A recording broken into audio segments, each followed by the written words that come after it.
Buenos días. Buenos días. Sí, buenos días.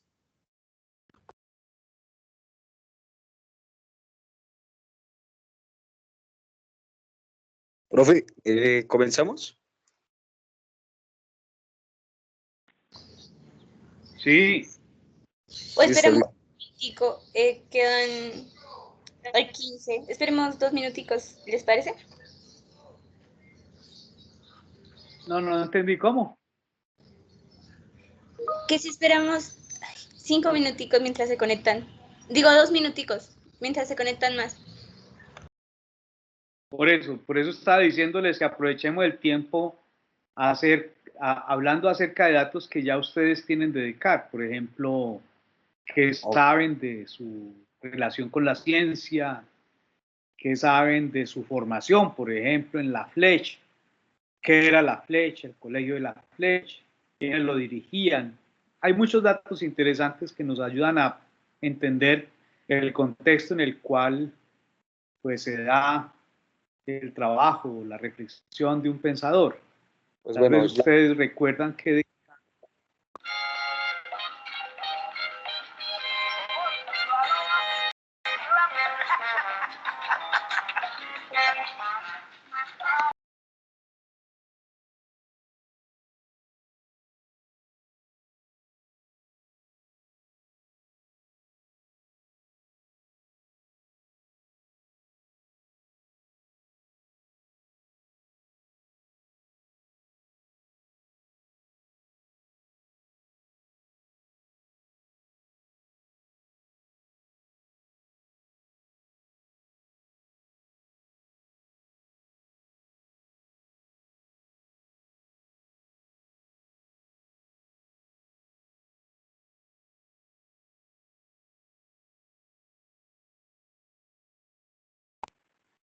sí, aló.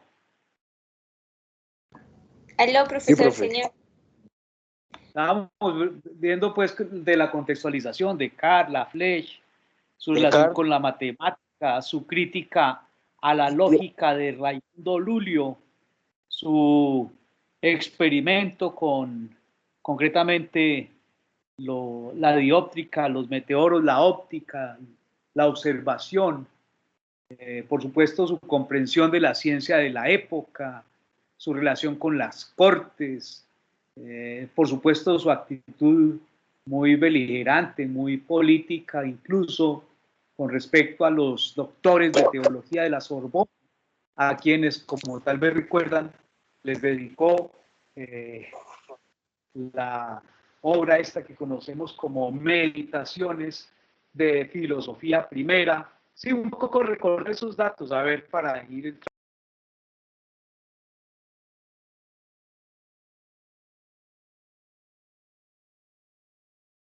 bueno, ¿se me escucha? Sí, Sí, Listo. Andrés. Pues no tengo todos esos datos, profe, pero sí tengo algunos. Por ejemplo, bueno, Descartes fue un completo polímata que, pues, como usted mismo lo dijo, actuó tanto en el campo de las matemáticas, de las ciencias y de la filosofía. Creo que el estudio algo, si no estoy mal, algo relacionado con ciencias. Y bueno, escribió pues el gran método científico, que fue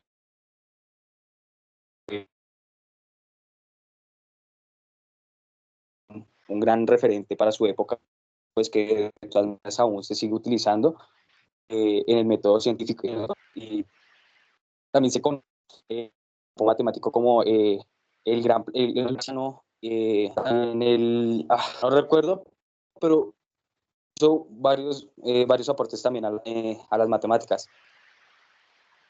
No sé si mis compañeras tengan algo más que agregar.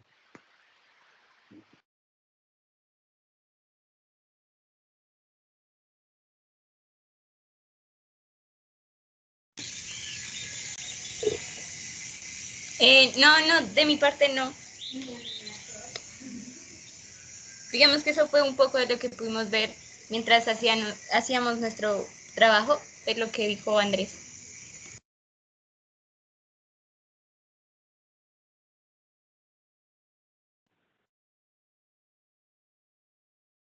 Bueno, de todas maneras, sí Es es muy el importante. que gran Fíjate, revolución científica.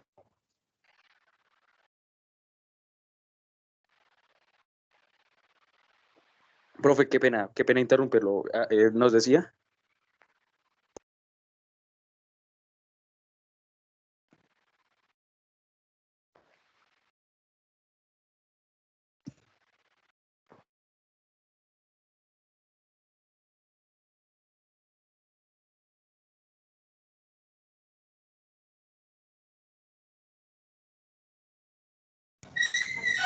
Profesor,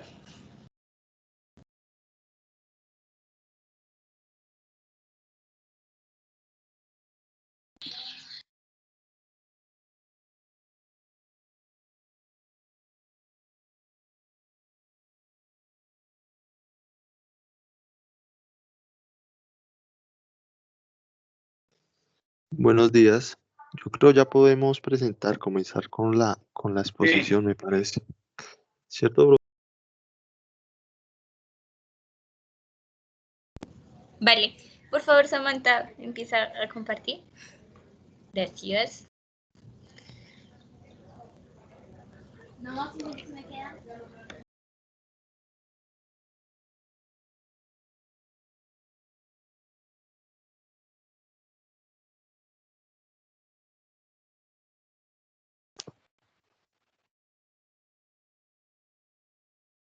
¿Ya están viendo mi pantalla?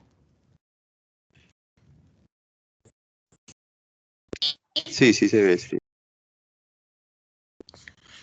Bueno. Listo. No sé, me podrían sí. confirmar. Listo. Pues no sé, últimamente he tenido problemas de conexión, entonces si en cualquier momento se me corta el audio, me pueden avisar, no importa, ¿listo? Entonces vamos a comenzar. Meditaciones metafísicas, dualidad fundamental. Este ensayo tiene como objetivo exponer el texto Meditaciones metafísicas de Descartes y a raíz de ello responder cuál es la metafísica cartesiana, cómo hacer metafísica y qué vigencia tiene. Para esto usaremos el siguiente esqueleto argumentativo. Iniciaremos con una breve exposición del autor y simultáneamente una descripción pequeña y general de su libro. Luego anunciaremos de forma concreta un resumen de cada una de las meditaciones, los cuales nos servirán como base para responder a las preguntas planteadas en el curso. Posteriormente haremos la conclusión y síntesis del texto en general. René Descartes, padre de la filosofía moderna, del método cartesiano, fundador de la geometría analítica, del racionalismo, del mecanicismo y gran faro de la revolución científica, nació en La Haye, Francia, el 31 de marzo de 1596. Descartes busca propinar para la filosofía un método tan riguroso, tan exacto y riguroso como el de las matemáticas. Escribió las Meditaciones físicas, cuyo título completo y original es Meditaciones de prima filosofia in quae Dei existentia ed animae immortalitas demonstrantur, publicado por primera vez en 1641. En él se elabora el sistema filosófico que había introducido en 1637, en la cuarta parte del discurso del método, la duda metódica aplicada a todo. En las meditaciones acerca de la filosofía primera se evidencia un afán por parte de Descartes por encontrar una certeza que sea verdadera en sí misma, además de ser indubitable, aplicando así la duda metódica. Este libro se divide en 6 partes o meditaciones, que se pueden resumir de la siguiente manera. Primera meditación. Andrés, un momentico, ya antes de que continuemos aquí. Les quería decir algo. Por favor, vamos a leer meditación por meditación. Digamos, leemos la meditación. Si tienen alguna duda, nos dicen o escriben al chat, yo voy a estar pendiente. Y vamos a ir pasando a unas diapositivas entre cada meditación, ¿vale? Entonces, para que...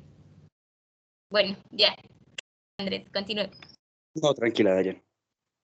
Entonces, primera meditación acerca de lo que puede ser puesto en duda. Descartes comienza manifestando que a lo largo de su vida ha creído gran cantidad de cosas falsas como verdaderas. Observa que todo lo que había aceptado como verdadero lo había desconocido por los sentidos. Y que, por lo tanto, había que derribar todo y comenzar desde los primeros fundamentos. Inicia entonces una búsqueda por una verdad indubitable, un camino que se tiene que recorrer desde la soledad, desde el ego. Luego, expone los motivos que causan la duda. Descartes lo primero que pone en duda es la fuente aprensible sensitiva. puesto que los sentidos engañan. Y cito, si he podido comprobar que a veces me han engañado, ¿quién me dice que no lo hacen siempre? El segundo criterio es la pregunta, ¿cómo puedo diferenciar el sueño de la vigilia? Puesto que no se puede hacer una distinción entre sueño y realidad, por lo que posteriormente se pregunta, ¿y si hay un genio maligno que me engaña y me hace creer todo lo que he creído? Dado todas estas premisas, concluye que no puede aceptar como evidente que exista el mundo exterior, ni que exista su propio tal, que ni siquiera las sean verdaderas. La meditación, Descartes no alcanza ninguna certeza ni verdad indubitable.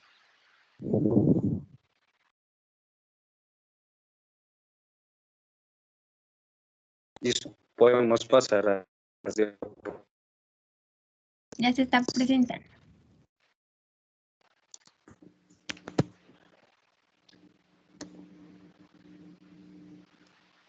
¿Están viendo las diapositivas? Ok. Listo. Por ejemplo, acá en la diapositiva ponemos un ejemplo de engaño de los sentidos, del típico ejemplo del vaso con agua y el lápiz que parece partido, gracias al fenómeno de la refracción. Y este es un ejemplo de cómo Descartes podría decir que cómo nos engañan los sentidos y las aprehensiones inmediatas.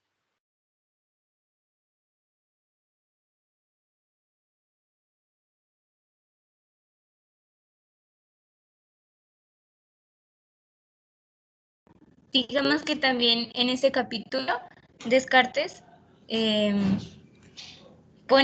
al poner en duda los sentidos, pone en duda también su cuerpo, la naturaleza en general, la tierra, el agua, todo. Todo en este momento es puesto en duda en Descartes.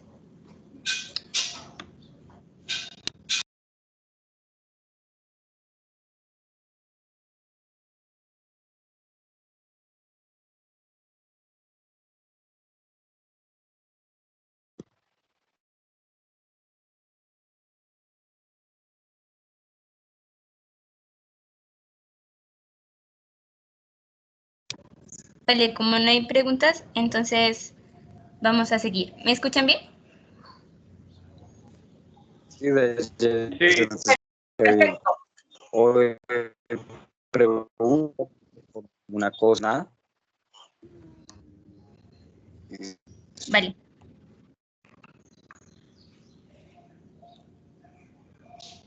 Segunda meditación, acerca de la naturaleza de la mente, que ella es más conocida que el cuerpo humano. Ego cogito ergo sum. La metafísica del cogito propone el cogito como principio de filosofía primera, perdón. Descartes comienza con la tarea fallida de no haber encontrado certeza alguna, pero sigue en el trabajo de hallar una verdad. Cito, ¿no es esta duda indicio de un deseo de certeza que se puede satisfacer? Mostrando que la única certeza que tiene es que está dudando, y para dudar tiene que pensar, llegando así al descubrimiento del ego cogito, yo pienso, y si pienso soy ego sum, por lo que se cuestiona qué soy, anclándose así a la res cogitans, cosa pensante. Esta es la primera verdad indubitable, pero Descartes encuentra un problema dentro de la intermitencia del cogito, puesto que solo sé que existo cuando pienso, así que cuando no pienso no sé que existo. Descartes termina la meditación con la certeza del cogito, pero con el problema de la intermitencia.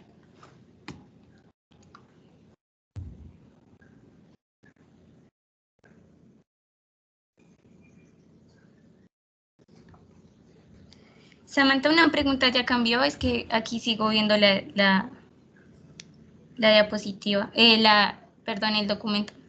Sí, ya se están presentando las diapositivas. Un ¿Las segundito. están viendo o...? Sí, sí, las estamos viendo, Diana. Vale. Bueno, entonces, ¿qué pasa aquí? Descartes había puesto la idea de un ser maligno que lo engaña, pero que hay una cosa en la que no lo puede engañar, y es en que está pensando. Y si está pensando, es que existe. También propone, entonces aquí un ejemplo, voy a explicarles el ejemplo de la cera. En este momento, Descartes reduce todo a su pensamiento.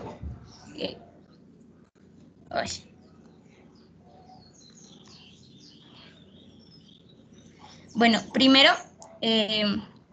pone el ejemplo de una cera.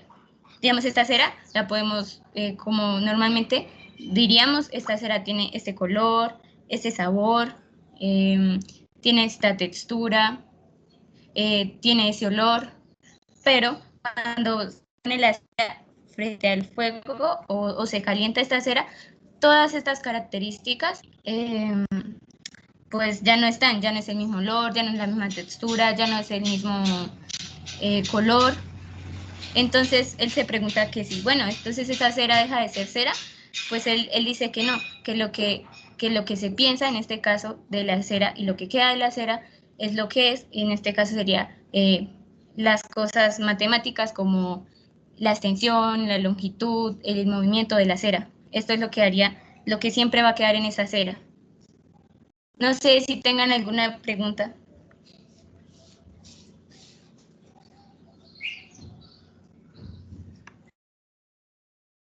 Vale, entonces continuemos.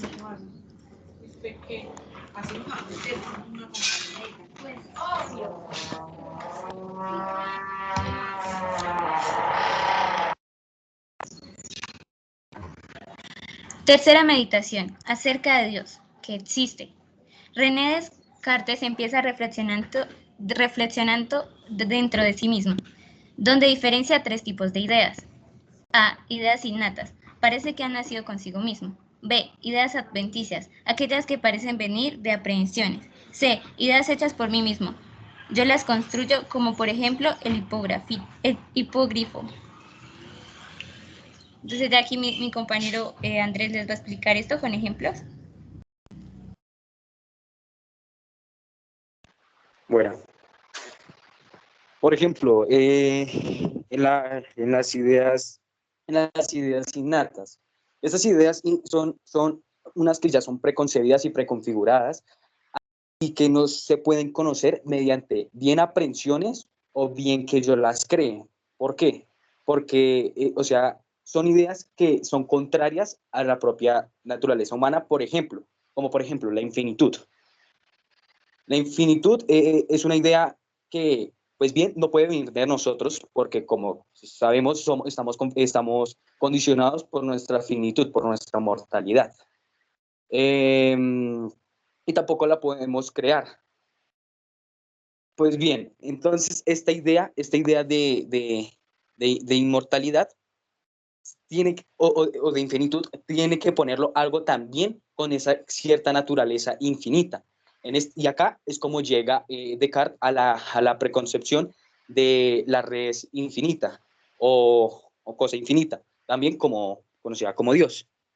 Acá también en otro tipo de ideas tenemos las ideas adventicias, que son ideas como aprensibles, y las ideas creadas por mí, que son mediante las relaciones aprensibles. Es decir, si yo cojo el cuerpo, el torso y la cabeza de una dama y le pongo cola de delfín, estaré creando una nueva figura, una nueva cosa, que en este caso, una sirena. Pero no se puede negar que no exista, por lo menos, dentro de la cabeza. Y son ideas que son preconfiguradas y concebidas por mí mismo. Listo, Janita, continúa.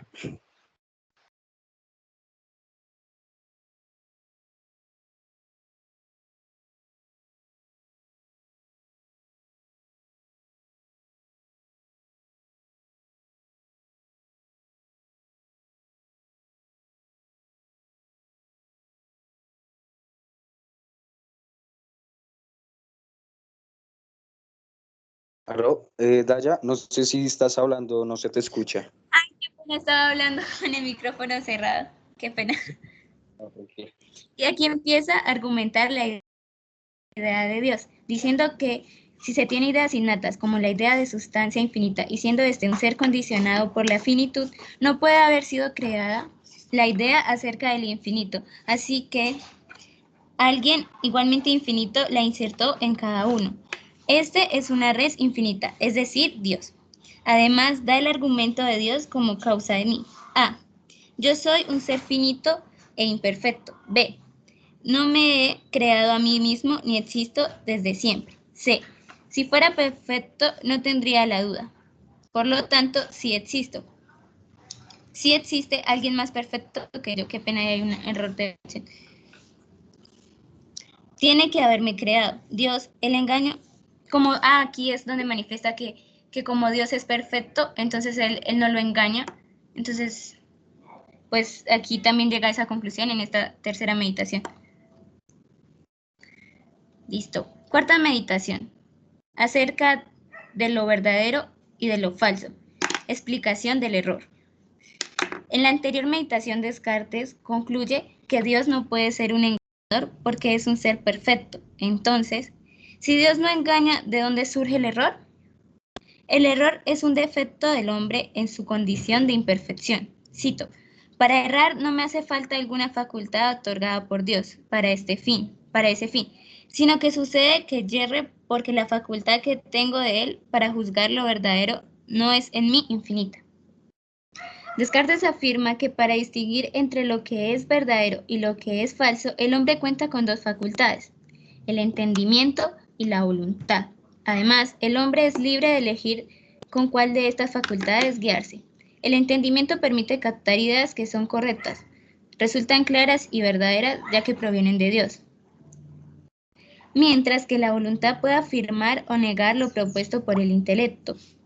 El error radica cuando la voluntad, al ser más amplia que el intelecto, realiza juicios sobre cosas que no conoce con suficiente claridad y distinción.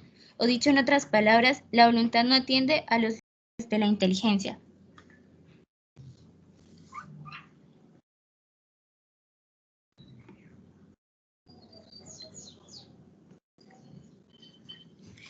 Digamos que en este caso, Descartes hace una distinción entre voluntad e intelecto, unas facultades que tiene el hombre que se le fue dada por Dios. Digamos que lo que hace la voluntad es juzgar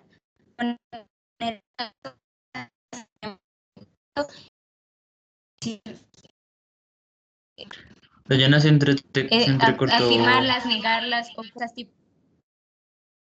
Vale, ¿desde dónde me escucho entrecortado? Desde que empezaste a hablar de la voluntad. Ah, ok. Bueno, entonces Dios le ha dado voluntad, digamos, Vaya, se te sigue entrecortando.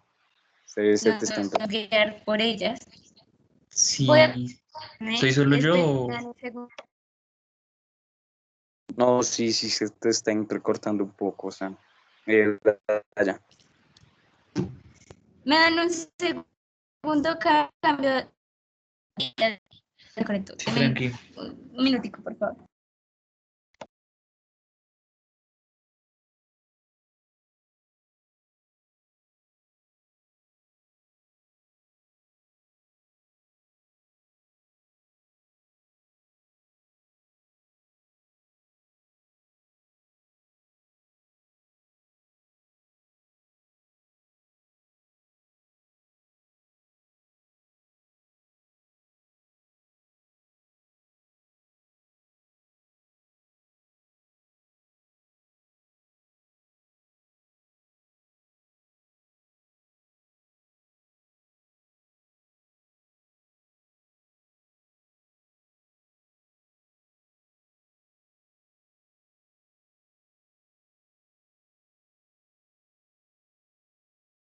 Bueno, mientras mi compañera busca una solución a sus intermitencias, voy a intentar explicar esto.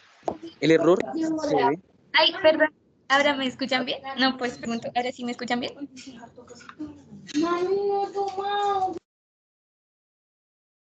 Sí, Dayana, ya se escucha mejor. Sí, mejor. Vale. Entonces, estaba diciendo que... Qué pena, Andrés. Ay, lo interrumpí. Bueno, estaba diciendo que Dios ha otorgado al hombre dos facultades. Una es la voluntad y la otra es el intelecto. Digamos que con la voluntad juzgamos las cosas o las ideas que vienen del intelecto. Esta voluntad es más grande que la razón o el intelecto.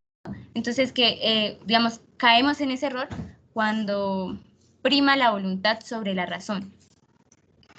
Cuando da cosas que no tiene como, que son ciertas, o sea, que tiene certeza y distinción, sino que no las conoce bien, sino que da una opinión o la juzga.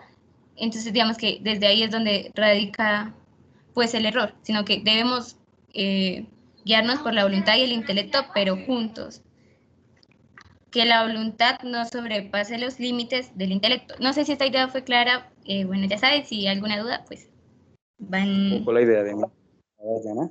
Pues es que también es que toca tener en cuenta que pues la voluntad no tiene límites, mientras que el intelecto tiene unos límites preestablecidos. Entonces, pues tanto es natural que la voluntad sea un poco más grande dentro del hombre que el propio intelecto. Pero para ello toca mitigar esto dado por estas cosas voluntariosas. ¿Y esto cómo? Descartes nos da cuatro pasos para mitigar esto, que son los pasos descritos en el método, pero que sin embargo vamos a explicar un poquito más adelante, a detalle. Entonces, pues, continúen. Bueno, entonces, ¿Alguien levantó la mano? Espérate, creo que levantaron la mano. No No, sé si quiera... fui yo. Ok. Lo que pasa es que me es como así que la voluntad es más grande que el intelecto, si primero pienso y luego existo. No entendía y Ok. no entiendo ahí eso. Que naturalmente o sea, que naturalmente nuestra voluntad, por nuestra,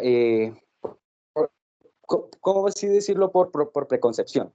Nuestra voluntad es mucho más grande, por decirlo así, o es infinita, mientras que la razón claramente tiene unos límites de acción, y que este error sucede cuando nuestra voluntad es mucho más grande que nuestro acto de razonar, que por eso para mitigar esto o para reducir el error, se tienen que seguir unos pasos preestablecidos. No sé si la idea quedó un poco más clara o dime a ver si busco otra forma No, de sigo sin entender porque es que realmente el pensamiento es el que no tiene límites. Las acciones sí son limitadas, justamente por lo Pero, físico, por el pensamiento en cambio es ilimitado. No sé, me conflictúa mucho. No entiendo, sí. O bueno, puede ser que yo no estoy interpretando bien. Descartes diferencia de dos tipos, el intelecto y la imaginación. Claro que tú estás diciendo que, claro, la imaginación no tiene límites y eso es totalmente cierto. Pero hay otro modo de pensar que es del razonamiento y el intelecto. Y tú sabes que, pues, de todas maneras, en la nociología se ha intentado buscar mucho tiempo cuál es el límite de esta razón. Y esta razón tiene unos ciertos límites preestablecidos, mientras que la voluntad nunca va a tener unos límites. Es decir, siempre vas a querer un poco más, ir un poco más, y pues la voluntad tiende a ser mucho más grande. Lo que Descartes dice que para mitigar, o sea, para reducirlo, para reducir este error, toca seguir estos pasos.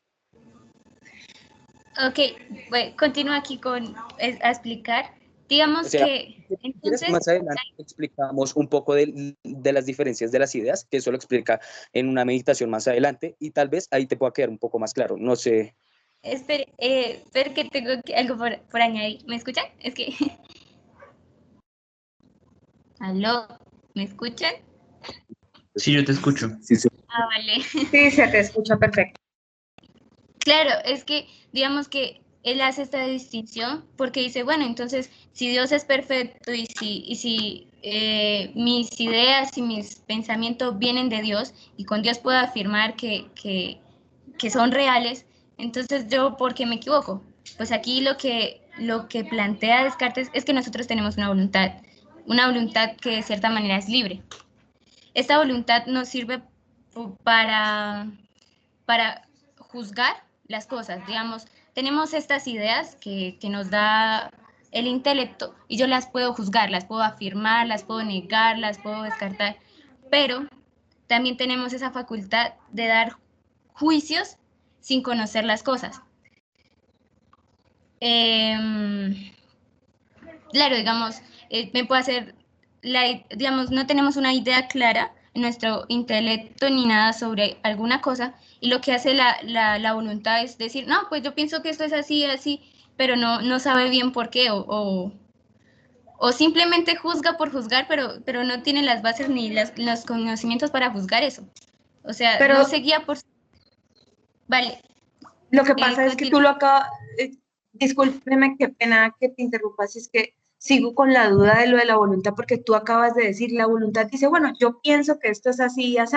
Si ves que dijiste, yo pienso, es que me parece que el intelecto antecede a la voluntad, no puede ser la voluntad más grande que el intelecto, porque es que primero pienso y luego existo, sigo conflictuada con eso porque la capacidad de juzgar solo la puede tener el pensamiento, no la voluntad.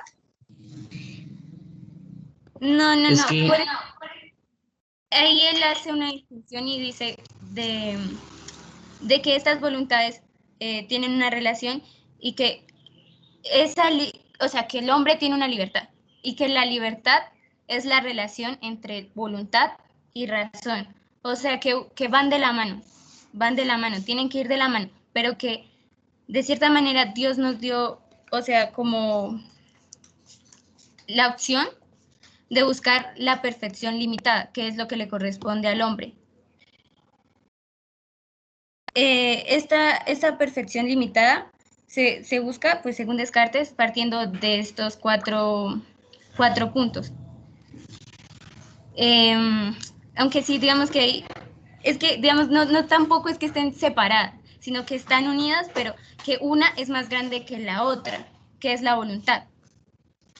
Exactamente, no queremos decir, perdón, Vale, Sam, habla. no queremos decir que una está primero que la otra, lo que queremos decir es que la voluntad es infinita porque va ligada al deseo, entonces el deseo es infinito, es incontrolable, y ese deseo entonces tiene que ver con la razón que es quien la limita, porque, ¿sí me voy a entender? Es lo que, compañeros. No es como que uno sea mayor que el otro, sino que la voluntad es infinita porque es un deseo y pues el deseo es incontrolable. Y la razón es quien limita los deseos y pues hace que se conviertan en hechos.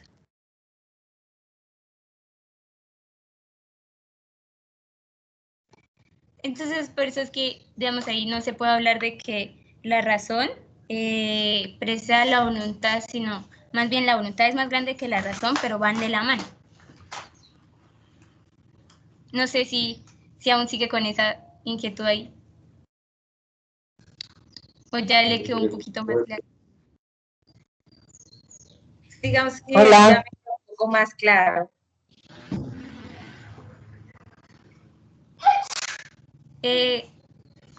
Vale, habló Juliana, qué pena es que no vi. ¿Sí?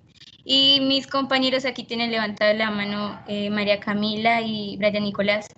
Y había visto más manos levantadas, no sé, también vi a Juan Camilo, a Tania. Vale, entonces por fin le doy la palabra a Camila. Tengo es si están equiparando el intelecto y la razón o si lo están viendo como lo mismo, porque en el intelecto que la voluntad es igual a la razón en ta. Y luego dicen, no, la voluntad antecede el intelecto. No entiendo, o sea, son el intelecto y la razón lo están viendo como lo mismo o lo están viendo como dos cosas aparte. Y otra cosa, Dayana puede ir un poquito más lento porque vas a 1000. Entonces uno se confunde un poquito más. Y ya, gracias.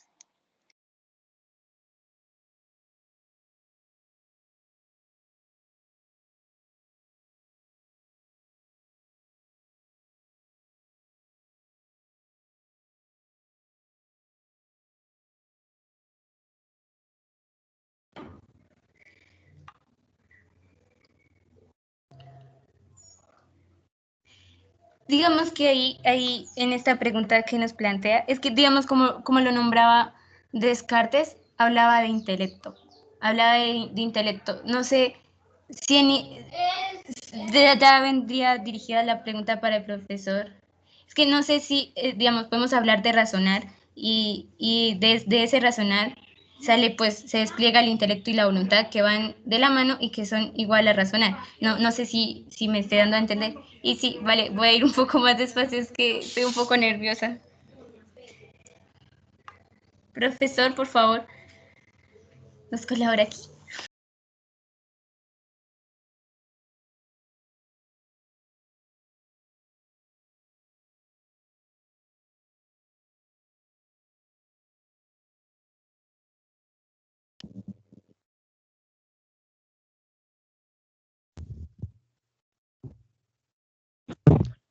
Yo creo que pues podemos seguir con todas las posiciones y al final vamos a ir aclarando esas dudas. Por ejemplo, ya la tenemos, diferencia entre intelecto y razón. Yo creo que sería lo más pertinente. Bueno, voy entonces a continuar con la quinta meditación. Quinta meditación, acerca de la esencia de las cosas materiales y otra vez acerca de Dios que existe. Una vez Descartes ha tomado conciencia de lo que hay que evitar para alcanzar la verdad, conclusión a la que llega en la meditación anterior, procede a crear el argumento ontológico de la existencia de Dios. Para sustentar el argumento, Descartes parte diciendo que, por ejemplo, la idea de triángulo no ha sido forjada por él, sino que tiene una cierta naturaleza, cito, tiene una cierta naturaleza suya, o esencia o forma inmutable y eterna. Sin embargo, al triángulo se le puede otorgar ciertas propiedades que son ciertas y claras por el pensamiento. Entonces, asimismo, al ente perfecto le corresponde la existencia siempre. La existencia no puede separarse de la esencia de Dios, como la esencia del triángulo no puede separarse de sus magnitudes. Descartes señala esta propiedad de Dios de la siguiente manera, cito, del hecho de que yo no pueda pensar a Dios sino existente, se sigue que la existencia es inseparable de Dios y por tanto en verdad existe. Entonces mi compañera ya les va a explicar más claro el ejemplo del triángulo.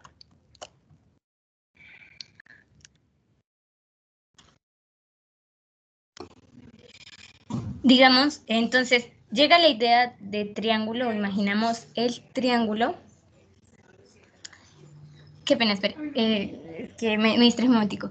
Bueno, llega la idea de triángulo, pero que no es forjada por uno mismo. Esta idea, pues, se podría decir que es una idea innata, pero digamos que llega esta idea y yo capto una esencia. La esencia llega, esta idea de triángulo llega mediante una esencia.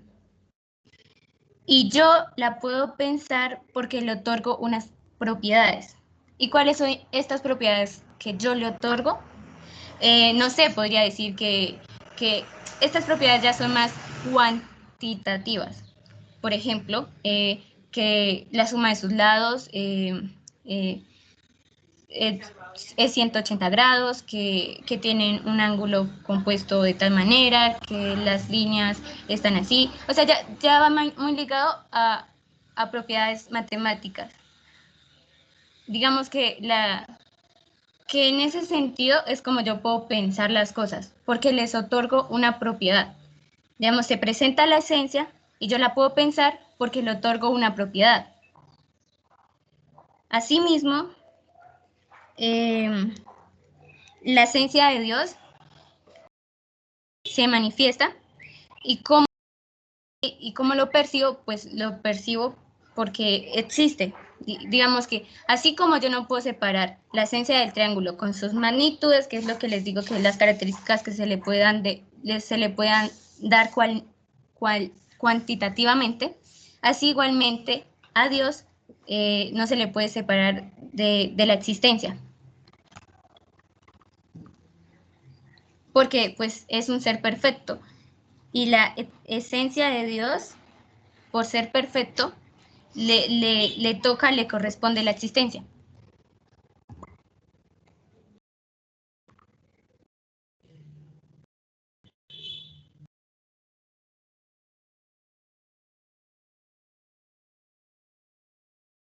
Bueno, voy a continuar. En esta meditación, Descartes llega a las siguientes conclusiones. Primero, la esencia de Dios implica necesariamente la existencia. Segundo, la existencia de Dios es una perfección. Y tercero, como Dios existe y todas las cosas dependen de Él, que no es falaz, todo lo que se percibe con claridad es verdadero. ¿Y cuáles son estas verdades? Las cosas intelectuales, las de la naturaleza corporal, que son objeto de la pura matemática.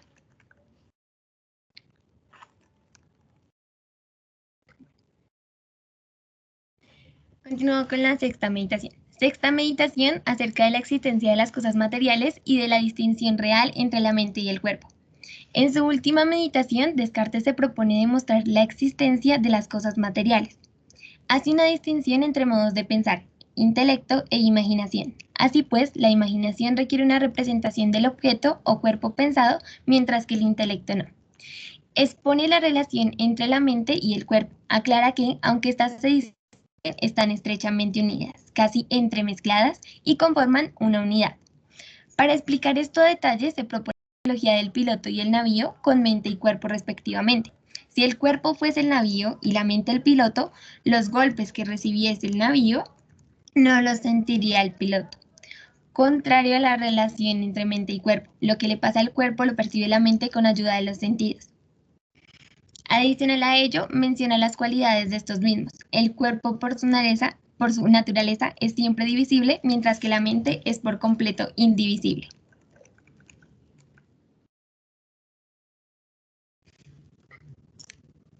Se señala que los sentidos por sí solos pueden conducir al error. También expresa cómo no recaer en ellos y las causas para afirmar la existencia de las cosas materiales o corpóreas. Expone que el humano tiene la facultad de sentir, la cualidad de percibir ideas sensibles, y si estas no provienen de Dios ni son producto del pensar, entonces son producto de cosas externas o cosas corpóreas, llegando así a la idea de naturaleza del cuerpo, y aquí esboza que el hombre tiene un cuerpo y ese cuerpo expresa necesidades, sensaciones.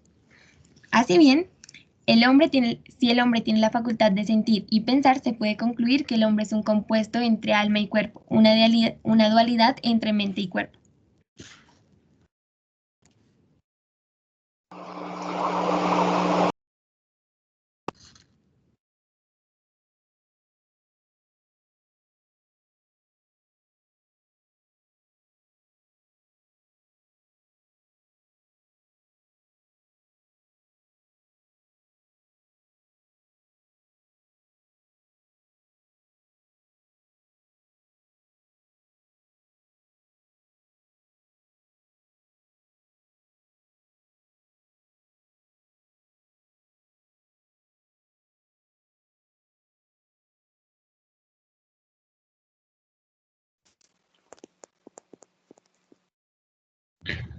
Si alguien está hablando, no se escucha.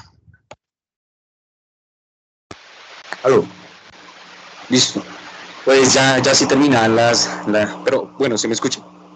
Ahora sí. Sí, Andrés. Sí, ya te escucho, ya te escucho. Ahora ya termina el resumen de las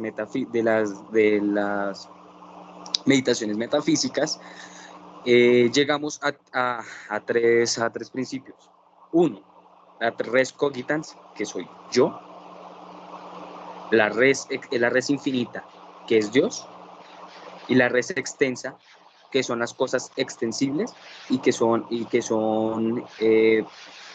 o sea, es decir, que son extensibles en 3 dimensiones y que son aprehensibles. ¿Listo? Estas son las 3 cosas que continúa Descartes. Entonces, podrías poner el texto, por favor, Sam.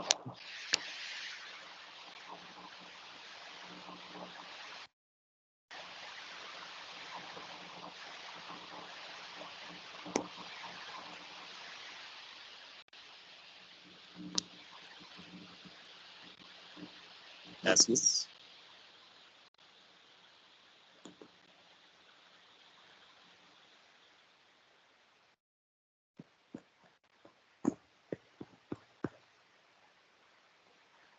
Listo.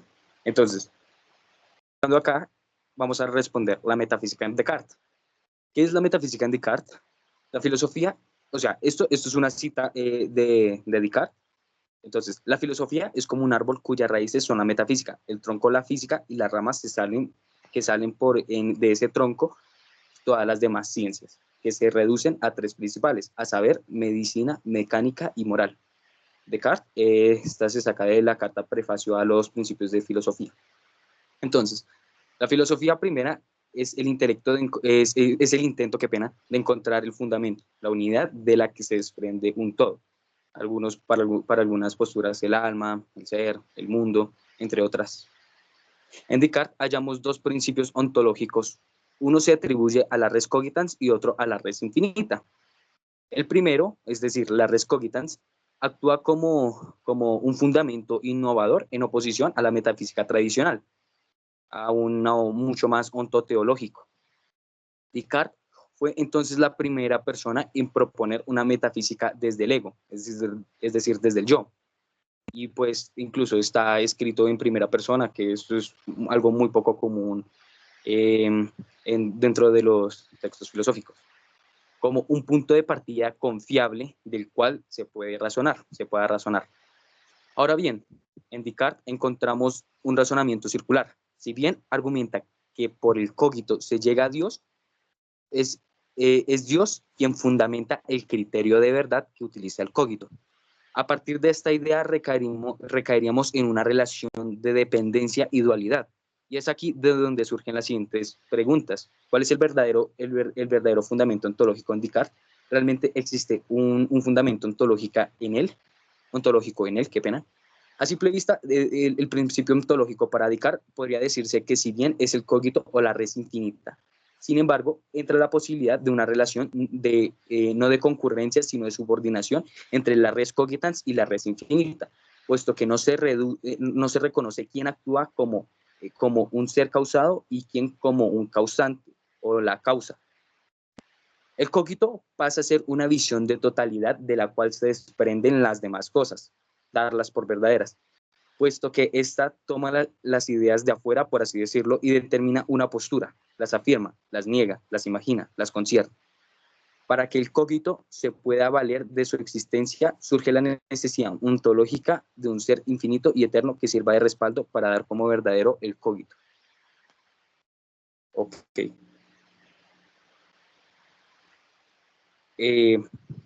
Continúa Dayan. Vale. ¿Cómo hacer metafísica en Descartes? Descartes parte de la duda metódica aplicada a todo, en especial a las fuentes aprehensibles inmediatas por medios sensitivos para hallar certeza alguna. En la búsqueda de unos lineamientos objetivos para el cual hacer filosofía, cito, por ello, el filósofo debe retroceder hasta los datos primeros absolutamente indudables y proseguir desde lo que estos pueden dar de sí en un saber progresivo. De Ortega y Iván sobre el movimiento de la existencia humana en Patosca. Cabe aclarar que Descartes propone su método en el libro que publicó en 1637 titulado El discurso del método para conducir bien la propia razón y buscar la verdad en las ciencias. En su libro Las meditaciones metafísicas lo aplica. En el discurso se expone una consecución de reglas que nos aclaran el método cartesiano, para así conseguir una rigurosidad filosófica como en las matemáticas. Las reglas de su método pueden resumirse de la siguiente forma. Primera regla, evidencia. No admitir jamás cosa alguna como verdadera, sin haber conocido con evidencia que así era. Es decir, evitar con todo cuidado la precipitación y la prevención. Y no comprender en mis juicios nada más de lo que se me presentara tan clara y distintamente a mi espíritu que no tuviese ocasión para ponerlo en duda. Segundo, el análisis. En dividir cada una de las dificultades que examinaré en tantas partes fuera posible y en cuantas requiera su mejor solución. Tercera, síntesis. En conducir con orden mis pensamientos, empezando por los objetos más simples y más fáciles de conocer para ascender poco a poco, gradualmente, hasta el conocimiento de los más compuestos e incluso suponiendo un orden entre los que no se preceden naturalmente. Cuarto, comprobación. Y el último, en hacer de todos, en todos recuentos tan integrales y unas revisiones tan generales, que llegase a estar seguro de no omitir nada. Discurso del método.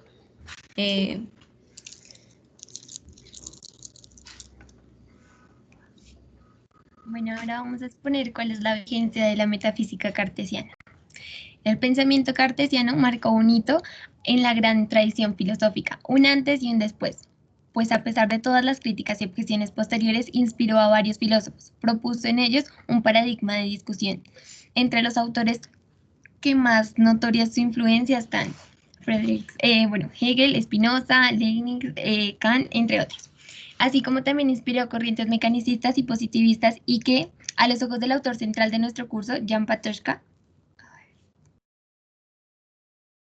el cartesianismo, junto con la ciencia moderna, conduce a considerar como un todo extenso explicable con leyes deterministas. Sin embargo, el hombre continúa viviendo en un mundo cotidiano que es para él sin más el mundo natural, donde se confronta a diversas realidades que tienen para su vida diferentes sentidos. Por otro lado, la fenomenología husserliana hereda una filosofía de la conciencia que se funda en la autocerteza de la conciencia cartesiana, de la conciencia real e individual. Esto lleva a la fenomenología husserliana, de acuerdo a la crítica que realiza Patočka en el movimiento de la existencia humana, a recaer en un subjetivismo. El cartesianismo en la fenomenología supuso un alejamiento del descubrimiento o hallazgo del cogito. En conclusión, por todo lo anteriormente expuesto, es importante estudiar las meditaciones metafísicas, porque plantean un fundamento ontológico innovador, ego cogito. Descartes funciona como un referente paradigmático dentro de la discusión metafísica, y sin embargo es un autor que sigue influenciando al día de hoy.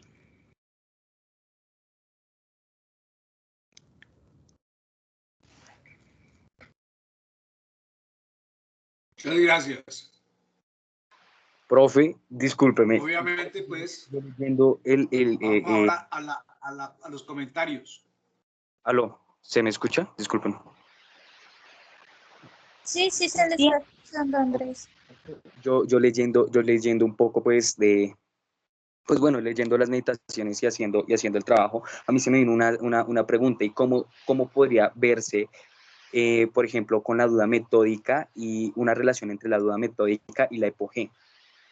Lo quise tocar, pero no tuve como, pues, por eso quería su asesoría y todo lo demás, pero pues, le dejo la pregunta ahí. ¿Cómo se podría ver esa relación?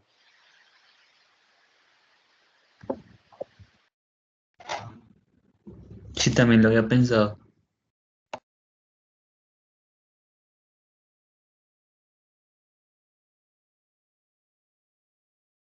Andrés, una pregunta. O sea, ¿tú habías pensado lo de la duda metódica y la epogé, pero la epogé husserliana o la epogé de Patočka?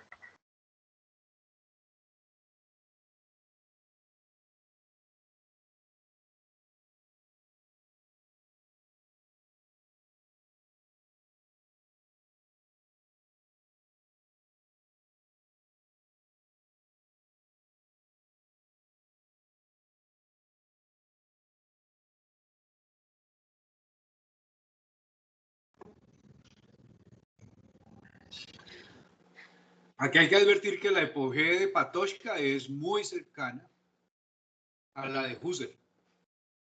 Y nosotros estamos estudiando más a Patočka, entonces sería bueno achicar allá ese tema, o sea, la relación con Patočka.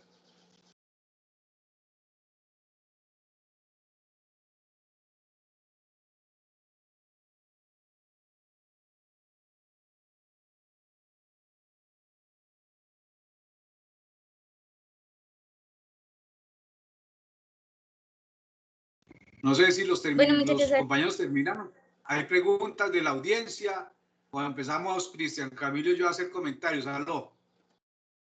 Sí, eso les iba a decir. Ahora sí, muchachos, las preguntas.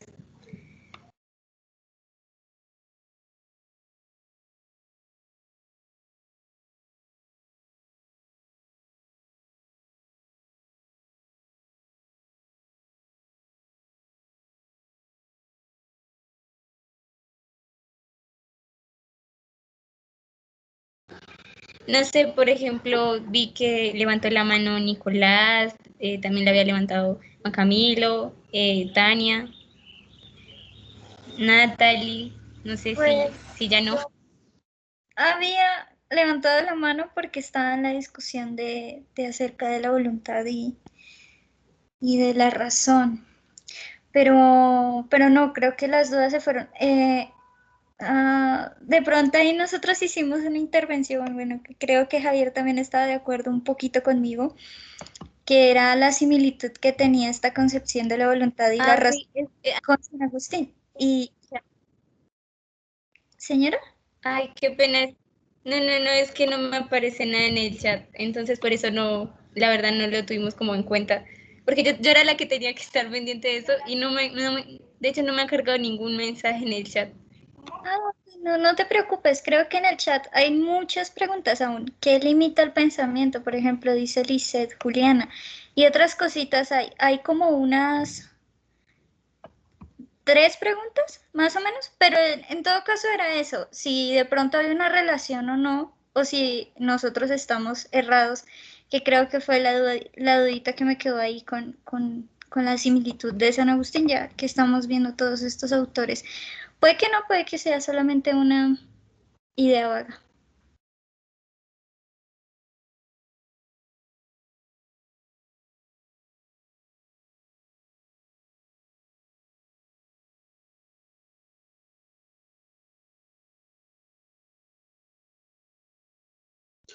Sí, hay varias, sí hay varias preguntas. ¿A qué limita el pensamiento? También había una pregunta antes, que las limitaciones del intelecto, una pregunta de Andrés Felipe, ¿las limitaciones del intelecto son causa interna o externa al hombre? Y pues también con la voluntad que habíamos hablado. Cambio.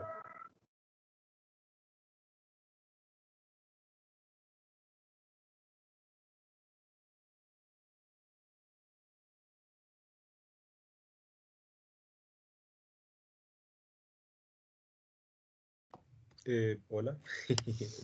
Eso sí. Perdón. Siga, Andrés. Sí, no, pues es que la duda que había puesto al principio, pues ya ustedes la habían resuelto, entonces pues por ese lado bien.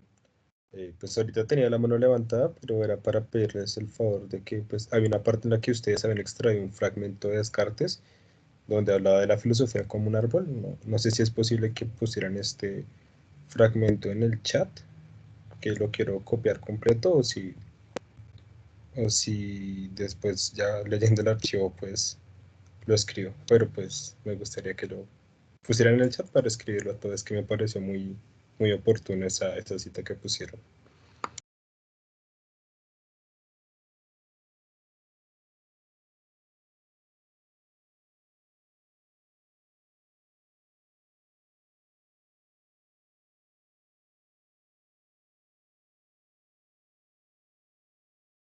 Hola Andrés, ya le estoy enviando. Gracias, de verdad.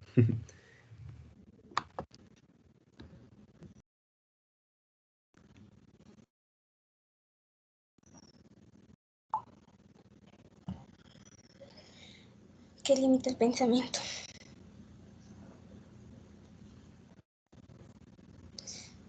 ¿Qué limita el pensamiento en Descartes? Ay, qué pena.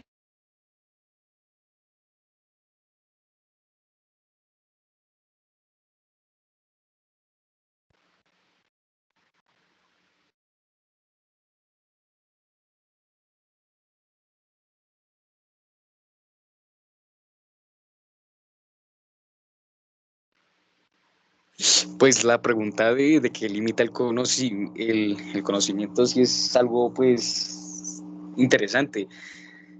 Pues, bueno, ¿me escuchan? Sí, sí.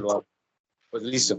Pues, o sea, como ya lo expusimos, hay como que dos tipos de fundamento metafísico para él, ¿no?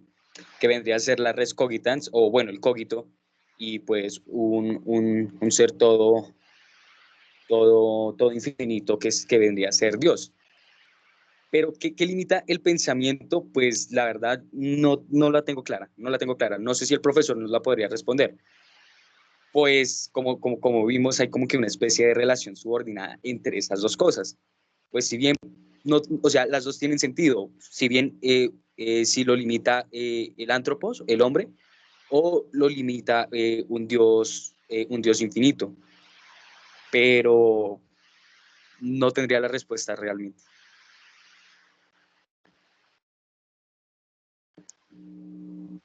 Yo creo que es importante recordar que el intelecto es finito igual que el humano, entonces por eso el pensamiento va limitado. Y por eso luego hacíamos la distinción entre intelecto e imaginación, que la imaginación no necesita una representación física, por decirlo así. Pero sí me gustaría que el profesor nos ayudara a responder esta pregunta.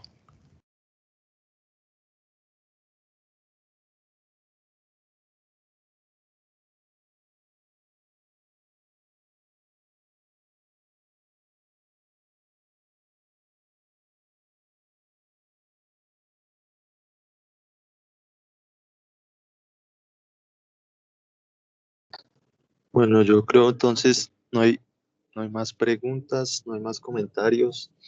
¿Alguien no tiene alguna objeción de, de respecto a la exposición de que el fundamento es la cosa que piensa y el fundamento metafísico la cosa que piensa y el fundamento ontológico Dios? ¿No hay otra duda por ahí? Y si no la hay, pues podemos continuar. Pues muchas gracias compañeros por el trabajo. Sé que tuvieron muchos problemas para hacerlo y muchos inconvenientes, pero se esforzaron y se prepararon bien, trataron de responder estas preguntas. Y pues es muy difícil entender cómo procede un filósofo.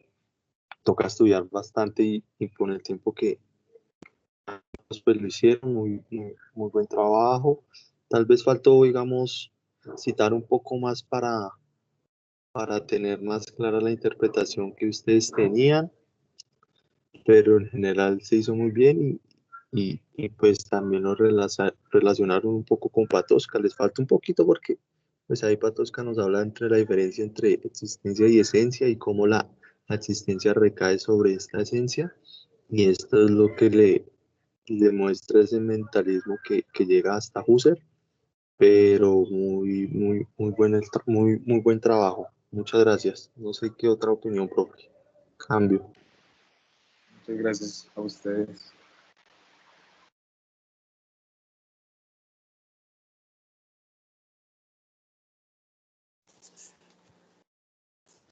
Bueno, yo quiero hacer los siguientes comentarios.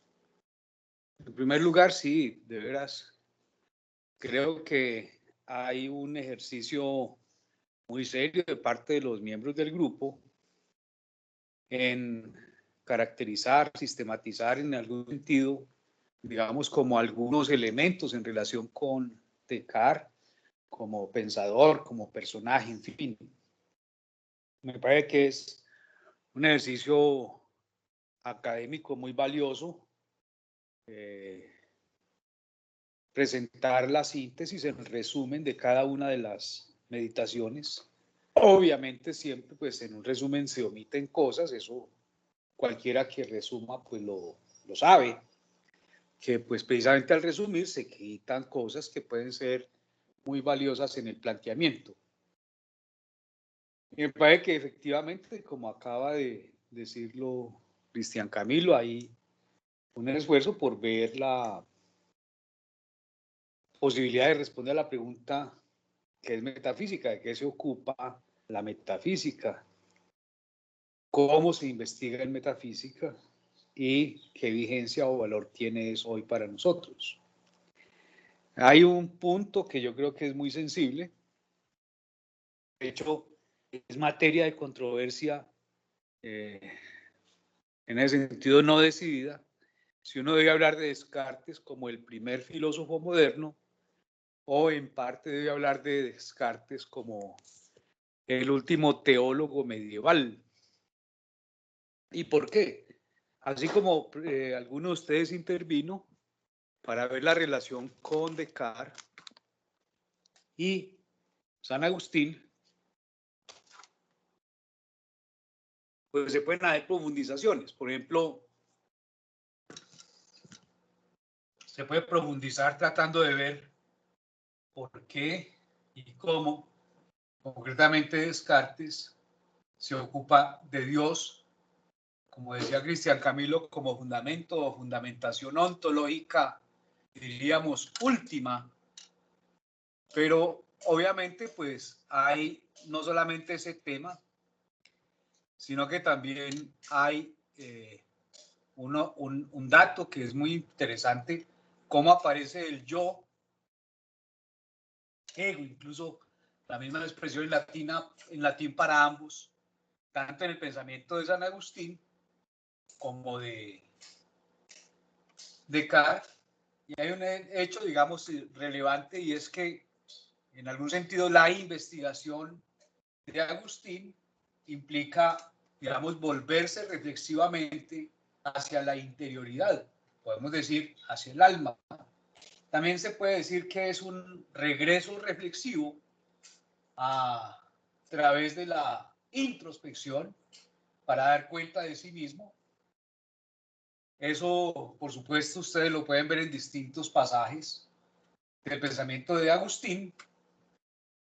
Y acá, por supuesto, repito, las dos claves que hay en esa materia es que se acude al ego, al yo, como núcleo de fundamentación o núcleo de esa primera posición de un núcleo o de un centro o de un anclaje en el que se puede prácticamente evidenciar que hay algo que es indubitable. O sea, por ejemplo, yo puedo, por supuesto, como en el ejemplo, incluso con la imagen que trajeron a colación, mostrar que a menudo los sentidos nos engañan. Frase que pues también ha recurrido la filosofía desde Heráclito hasta nosotros. Y para Descartes, pues es muy claro que nos engañan en el ejemplo de esa vara, de ese palo metido en el agua, dentro de un cristal que nos permite ver a su través, y obviamente lo vemos como si estuviera partido, a pesar de que hay evidencia previa de que el palo estaba entero.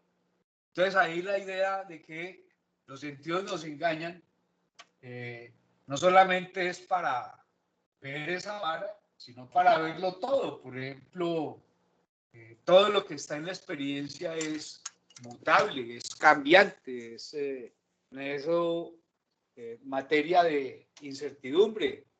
Y todo lo que se nos da con absoluta evidencia ahora, al poco andar, se nos va mostrando, podemos decir, borroso, incluso dudoso, y muchas veces falso. Pero la pregunta fuerte es, ¿cómo se construye la certeza? Y esa es, digamos, la urgencia o la necesidad de buscar, piensa Descartes, un punto de partida indubitable. Ya va quedando claro, puedo dudar de lo que estoy viendo. Puedo dudar de lo que viví ayer. Puedo dudar de lo que podrá pasar. Pero en realidad no puedo dudar de que estoy dudando o de que puedo dudar. Por eso es que se impone con tanta fuerza como primera verdad ese primer anclaje o punto de partida. Y es que pienso. Y obviamente el pensar va a ser siempre dado y verdaderamente dado y dado en su verdad en cuanto lo esté pensando. O sea que la condición para que el pensar sea firme es que se ponga en marcha, en ejercicio, y ahí es justamente cuando se puede dar el paso de que si pienso, por supuesto es porque existo. De ahí el resto, ganada esa primera certeza, esa verdad clara y distinta, indubitable, se puede hacer una construcción muy amplia. Ya no solamente puedo decir que pienso y entonces por eso tengo que derivar que existo. Y eso ya no se puede poner en duda. Porque efectivamente cada vez que lo pienso, o cada vez que pienso, cada vez que me pienso, efectivamente estoy existiendo y estoy realizando mi experiencia de y como existente. Ahora, de esa primera dación indubitable, por supuesto se deviene otra, es que si pienso y existo, tengo que existir en alguna parte. Esa parte, así sea imaginaria o imaginada, existe, es un mundo donde existo. Entonces, la consecuencia se va dando muy clara, muy lógica, muy encadenadamente. Pienso, luego existo. Y algo tiene que servir de soporte a mi existencia, luego hay un mundo en el que existo. Y de ahí se deriva, obviamente, una tercera verdad. Y es que si hay un mundo y existo y pienso y puedo volver a mostrarlo y demostrarlo todo en esa secuencia, piensa Descartes, eso lo tuvo que crear alguien. Pero lo interesante es que no es que Dios esté fundando, como en San Agustín, la existencia, sino que el pensamiento está derivando. Hasta cierto punto se puede decir, lógicamente, o por vía de deducciones o por vía de razonamientos, la existencia, el mundo y Dios. Entonces, ¿qué es la metafísica en Descartes? Pues es, por supuesto, un intento de darle fundamento o fundamentación a la existencia, al existente, al mundo existente, a Dios como fundamento último del existente. Pero paradójicamente, el fundamento último, Dios, es materia de una construcción intelectual, obviamente realizada por el que piensa, es decir, por seres humanos concretos. Es muy interesante que Descartes sabe que eso prácticamente es herético. Ahí en su cercanía histórica, por supuesto, ya pasó la condena de Copérnico. Y obviamente hay la, digamos, circunstancia de que todo el que trate de mostrar que el centro del universo no es la Tierra y no es el ser humano, pues está cercano a unos pasos de que también sea sujeto de la Inquisición, sujeto del castigo, de la condena por ético. En cierto modo, uno puede pensar que la historia del deicidio, recordemos, deicidio quiere decir el asesinato de Dios, por supuesto se cristaliza cuando el loco en el pasaje 115 de La Galla Ciencia de Nietzsche sale gritando por las calles: Dios ha muerto, Dios ha muerto, Dios ha muerto. Hemos cometido el mayor delito, el mayor crimen del que éramos capaces, etcétera, etcétera. Continúan, pero bueno, ese deicidio, esa culminación del proceso, tiene antecedentes y de pronto hay que decirlo con toda claridad. Es iniciado ese deicidio por Descartes, a diferencia, por ejemplo, de lo que ustedes pueden leer en muchos filósofos medievales, digan ustedes en el Tratado del Primer Principio de Escoto, o aún en muchas páginas de San Agustín, toda esa invocación a Dios para que nos dé la claridad. Y por ejemplo, esa frase del mismo San Agustín que dice, creo para entender y entiendo para creer, pues ya en Descartes no es viable decirla, hacerla, con la misma entonación, con la misma fuerza, con el mismo sentido. Me parece que resulta bien claro que Descartes está diciendo es que en principio yo puedo dudar hasta de que Dios existe, pero dudar de que estoy dudando es así, no. O sea, que en cierto modo el deicidio empieza porque el Dios no sirve de fundamento, sino que el fundamento es el ego. Pero también a esta doctrina de Descartes se le suele llamar metafísica de la subjetividad. O sea, es bien claro que es el sujeto, el ser, que en su ser se nos da de manera más plena, más efectiva, más estricta y rigurosa. O sea, incluso esto es un proyecto científico que nace de esa fuerza demostrativa, de esa consideración, si se quiere, lógica y aún matemática de la estructura, digamos, de la demostración. Entonces, hay un punto clave, digamos, con respecto a qué está ofreciendo Descartes como tema o como objeto de la metafísica. Ya dijimos, es una metafísica de la subjetividad, o sea, es una suerte de pregunta, sí, vamos a aceptar que hay ser, pero ¿cómo conocemos el ser? ¿Qué es el ser? ¿Qué hemos de poder decir acerca del ser?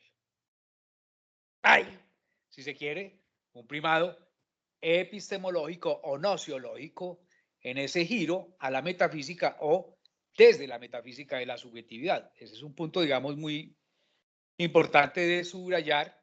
Ustedes también pueden observar que pues, está la pregunta por el ser del mundo, por el ser de la conciencia del mundo, cognoscitiva en relación con el mundo.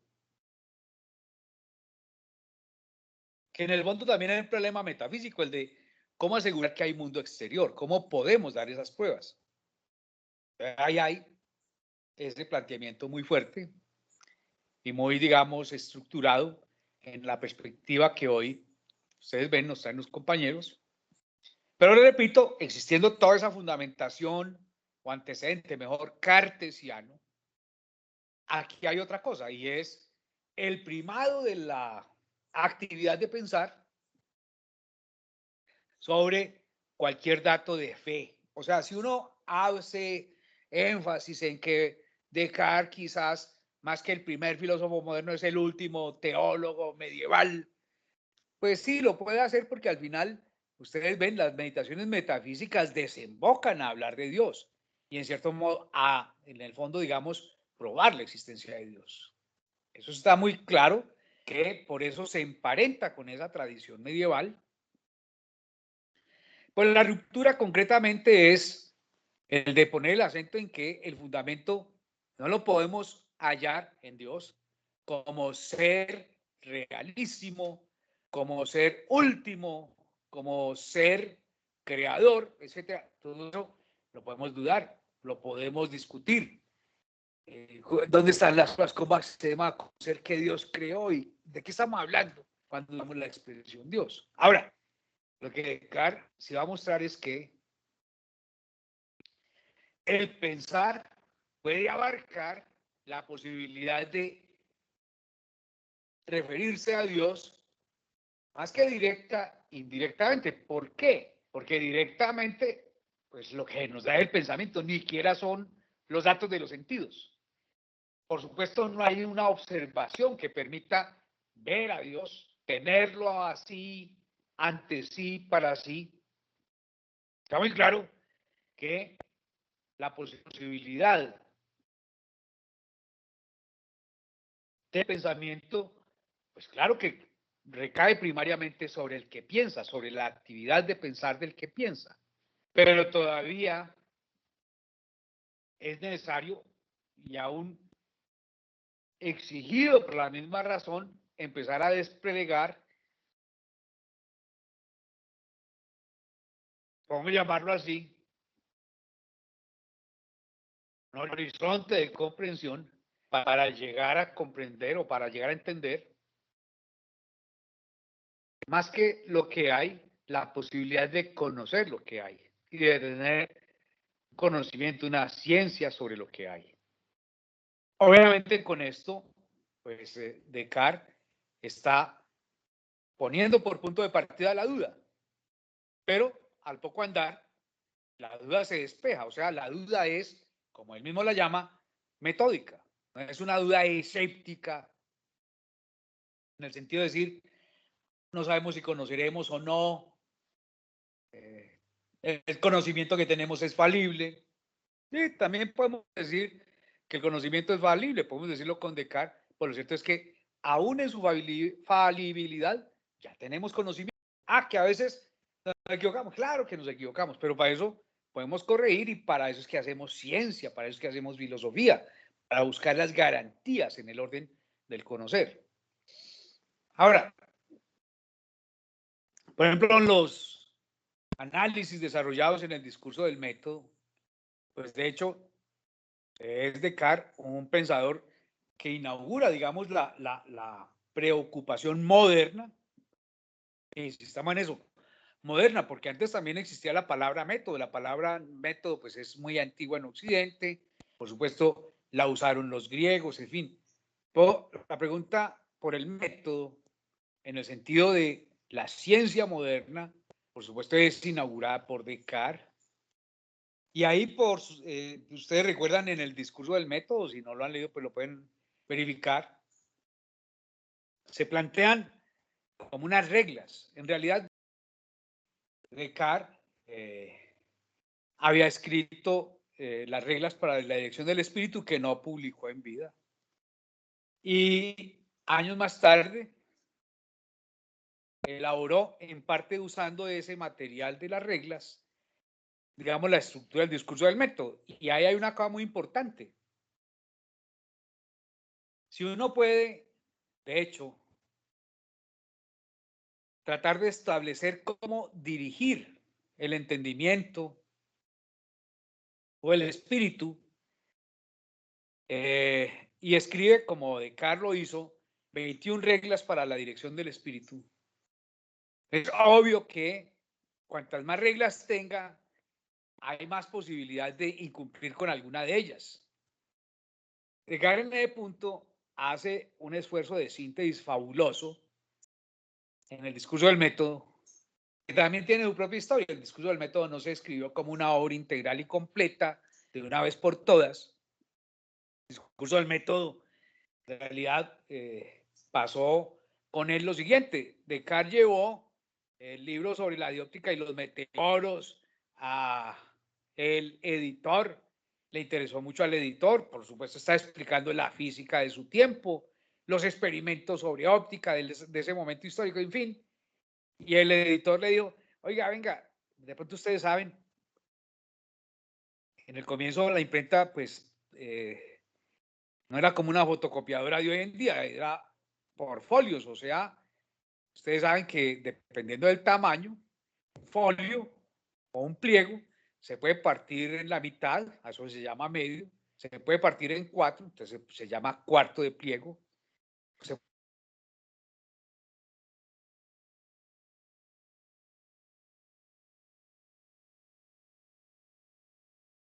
y en realidad tiene 16 páginas.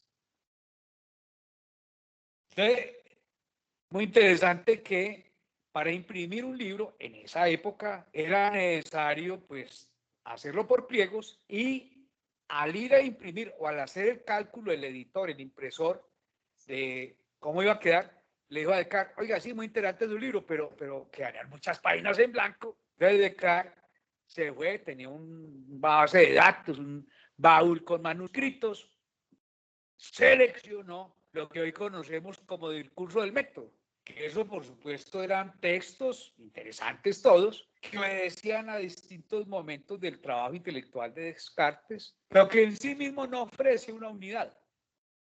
No obstante lo cual, pues nosotros lo leemos como si se tratara de una obra unitaria, no lo es, pero lo que sí podemos decir es que ahí en la obra que llamamos el discurso del método, pues ahí está el problema del método y está de muchas maneras. Por ejemplo, con respecto a las reglas para la dirección del espíritu, pues Descartes hace frases que son proverbiales, antológicas, como la de que, y esta de pronto es de las más importantes, el buen sentido es lo mejor distribuido del mundo. O sea, todos tenemos inteligencia, todos tenemos capacidad de usar la razón, uso de razón, pero no todos lo usan igual.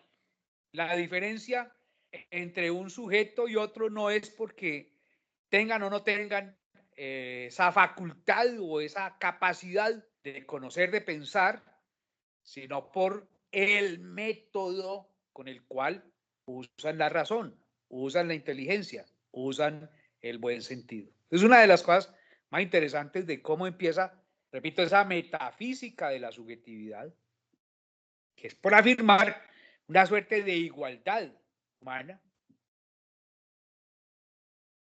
en el hecho de que todos tenemos capacidad de razonar. Y que obviamente se hace un discurso del método, se estudia el método para asegurar que toda la gente pueda usar bien su razón.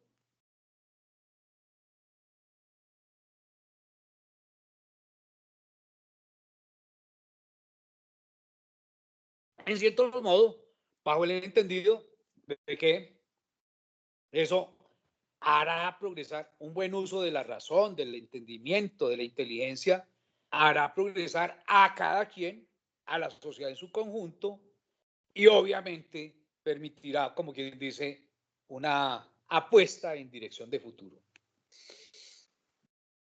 Hay una cosa muy importante que nos lega el discurso del método, y las otras cosas que nos lega muy importante el discurso del método es la síntesis que hace en 4 reglas, que llamamos reglas del método,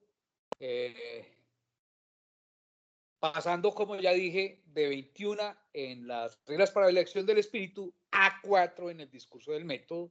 Esas reglas no solamente se exponen en el discurso del método, sino que tienen plena y completa aplicación en las meditaciones de filosofía primera o meditaciones metafísicas de Descartes.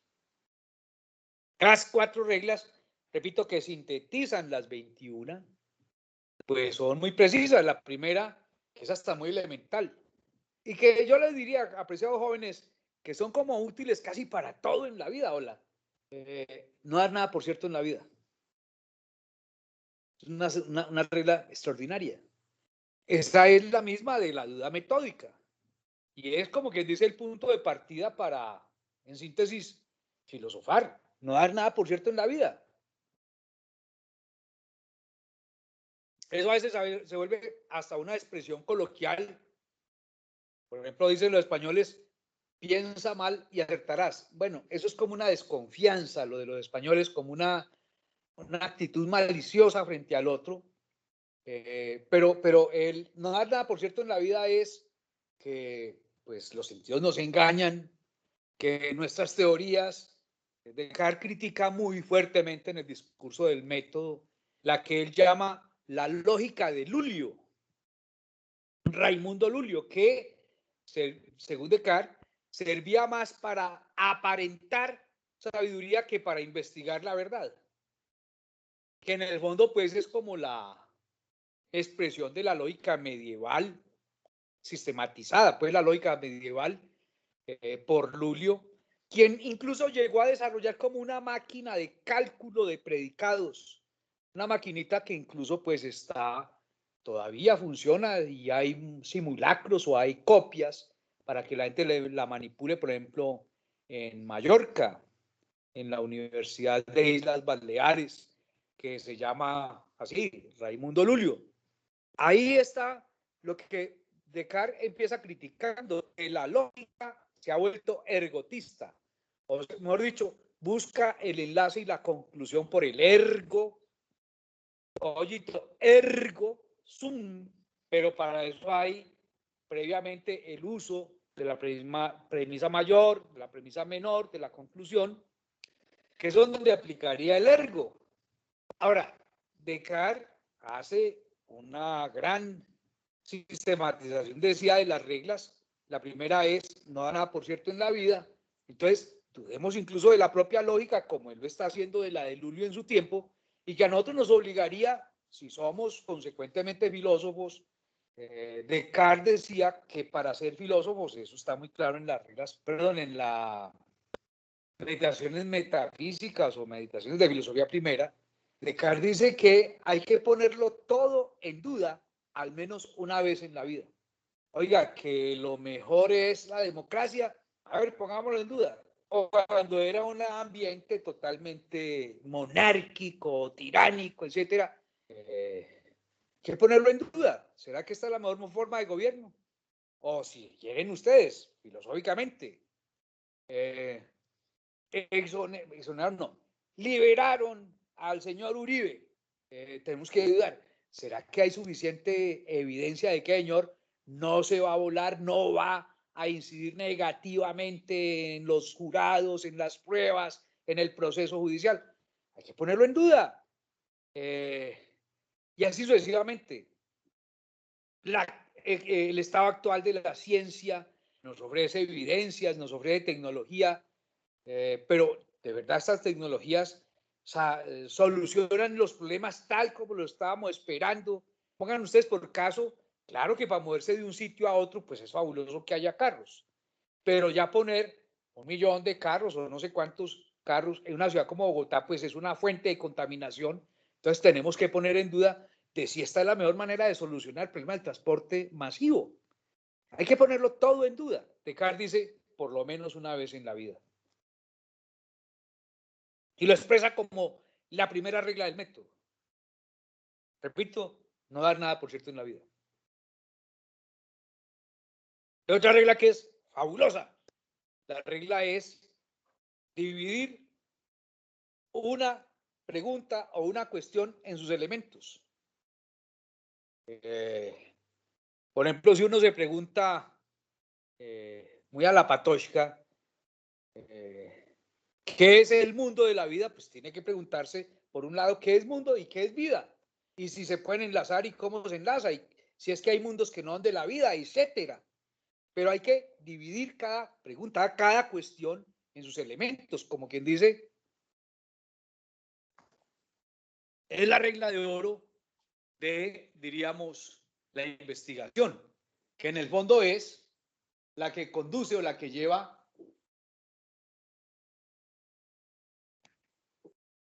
al análisis. Ustedes saben que da lo mismo decir análisis que decir división o separación, en este caso, de los elementos de la cuestión, de los elementos de la pregunta. Esa es la segunda regla del método. La tercera regla es estudiar uno a uno esos elementos, o sea, como quien dice, pasar de la división de los elementos al estudio, a la consideración sistemática de cada uno de ellos para tratar de saber de qué es que estamos hablando. Y hay una cuarta regla del método, que es prácticamente, después de que uno divide una cuestión en todos sus elementos y analiza o lleva a sus consecuencias el intento de comprensión de cada uno de los elementos, les puede dar un siguiente paso que es ni más ni menos que el de tener una síntesis. Entonces, fíjense, es duda, es análisis, es estudio de los elementos y es recomposición de los elementos. Es una tarea estupenda y, digamos, esto es muy relacionado también con otros métodos a la saga, o sea, en la trastienda histórica de esto, por supuesto, también está el método de Bacon y más atrás los métodos de, por ejemplo, Rogerio Bacon, no Francis, sino Rogerio, y de los medievales que también tienen una vocación de creación del método experimental Y Descartes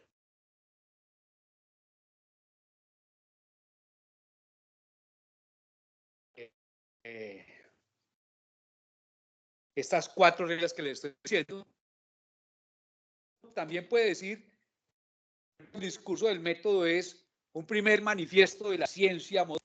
Entonces, muy interesante y muy valioso me parece a mí que no es solamente que se declara que hay un ego cogito que conoce, que piensa, sino que se trata de ver cómo procede ese ego cogito en el del conocimiento de manera sistemática, esto es con recursos. Y esto es una metafísica de la subjetividad.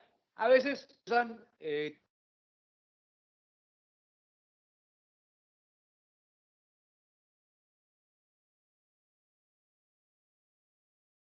fíjense la riqueza de lo que estamos hablando. A usted puede que no le guste esa alternativa, esa solución, ese planteamiento de Descartes, pero lo que tiene que decirse con toda la seriedad es que si no le gusta a uno, entonces diga cómo es que se hace filosofía. La gran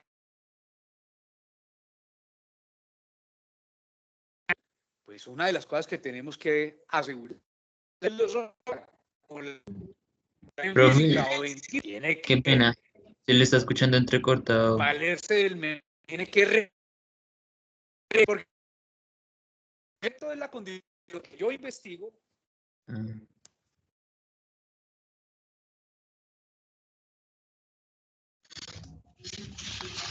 Aquello a lo que yo no solamente es una cosa que yo puedo afirmar, sino que otro, siguiendo la he usado, validar o contrastar lo que estoy diciendo. Pero parece que va enfocándonos a qué es la contribución cartesiana y se trata de una metafísica así de la subjetividad, que en último término está diciendo, sí, en realidad hay, pero ¿cómo la conocemos? En realidad se puede conocer, pero ¿cuáles son los pasos para llevar a cabo esa tarea? Eso es una cosa muy importante y esto es esencial, piensa Patočka, porque es lo que hereda en último término Occidente. El proyecto, por ejemplo, de la filosofía de Husserl tiene que recoger esta herencia y para Patočka, pues aquí zozobra o encalla el planteamiento husserliano, porque al menos en un periodo, digamos, el que se comprende como el de ideas, o sea, de 1913 a 1920, es un periodo muy cartesiano, una pregunta por el ego. Y Patočka se está preguntando si de verdad hay esa instancia, o sea, si el ego es el que fundamenta el conocimiento, si hay que buscar un fundamento a su vez mucho más radical que el ego. Esa es la pregunta de Patočka. Bueno, pero entonces yo sí quería decir que me parece que tenemos una pregunta muy concreta, digamos, ¿qué es filosofía? Y aquí sabemos, es un intento metódico de conocer el conocer, de conocer cómo accedemos al ser, ¿cierto? Y la metafísica de la subjetividad es ese intento de poder afirmar paso por paso cómo es que se llega a conocer, para decirlo cartesianamente, con certeza, con evidencia, para tener unas verdades claras y distintas. Es un punto central que ya ven ustedes, está relacionando el objeto con el método. Y ya les decía, ¿tiene vigencia esto? Pues bueno, Patočka muestra que efectivamente tiene tanta vigencia que en cierto modo acríticamente un pensador como Husserl se extravía y acepta acríticamente dimensiones de ese cogito cartesiano.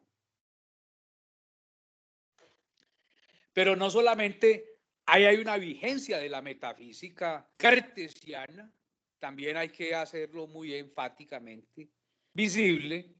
Hoy, si nosotros hablamos de filosofía de la mente, hoy, si nosotros hablamos de ciencias cognitivas, hoy, si nosotros hablamos de, por ejemplo, cognición encarnada. En último término, estamos o con o contra Descartes. No es, como quien dice, una pieza de museo que nosotros podamos ir dejando de lado así nomás.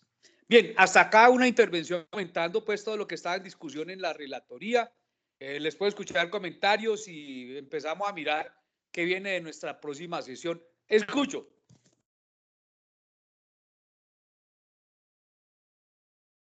Cualquier pregunta que haya puede ser del grupo, de los expositores, puede ser de los participantes en la sesión. Aquí estamos muy atentos. Quisiera preguntarle a Margelis cómo le ha ido con conexión en estos últimos tiempos, porque me parecía que estaba con muchos líos al comienzo, pero últimamente la veo conectada por acá. Escucho.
Pues, profe, no veo ninguna pregunta, profe. Tampoco Margelis responde. Yo quería hablar sobre, también, profe, sobre que hay algunos estudiantes que no han puesto en el cronograma de exposiciones no han puesto en el cronograma de exposiciones sobre qué tema van a tratar, profe. Por ejemplo, Margelis no ha puesto. Y Marlon tampoco. Y ellos dos ahorita estaban en la reunión. Eso, Por coordinemos favor. eso porque eso es clave. Y que por favor que lo pongan ahí, se metan al programa de exposiciones y pongan el tema, el número y el tema que van a tratar, porque faltan algunos estudiantes. ¿Alguna pregunta además de eso sobre lo que dijo el profe, sobre conexión también? Cambio.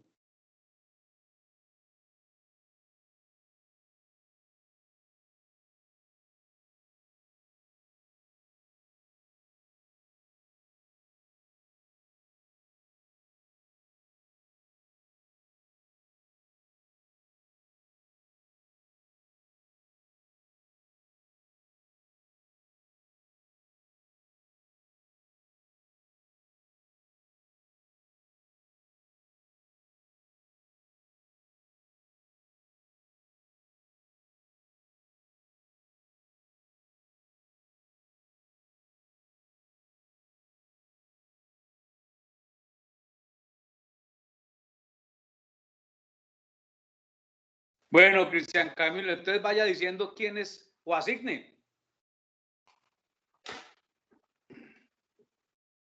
O las personas se eligen o usted les va asignando a ver.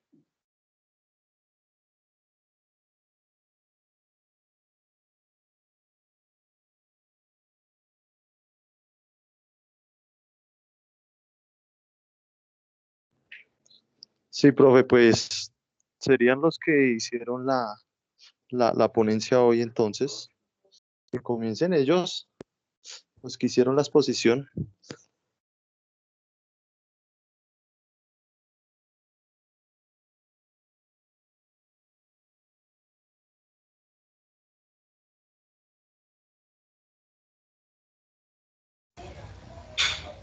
Qué pena, profe, que dijo. Es que la verdad no escuché.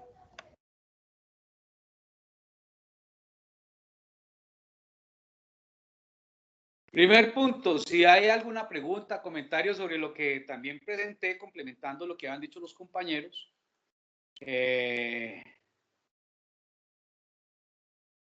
Y otro punto clave es hacer una asignación a los que les falta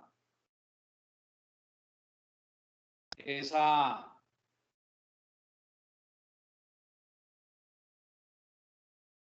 lecturas que van a estudiar o que van a preparar ensayo, sí.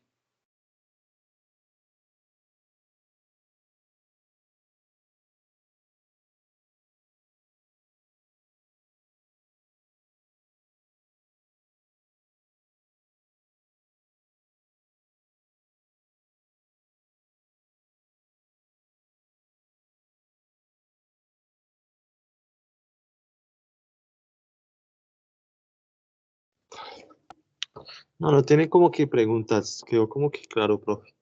Entonces sería el otro paso de los que faltan. Por ejemplo, Margelis, Marlon, no están en la lista. Margelis, Marlon y Lisette Juliana. Ellos no han puesto qué tema van a trabajar y están ahorita en la reunión. A ver si dicen algo. Discúlpame, yo, Marlon y quién más, yo soy Lizeth Juliana, agradezco que me digas solo Juliana. Marlon y quién más, discúlpame. Y Margelis, pues de los que están presentes que yo haya visto. Listo. Para la próxima clase exponemos, ¿sí?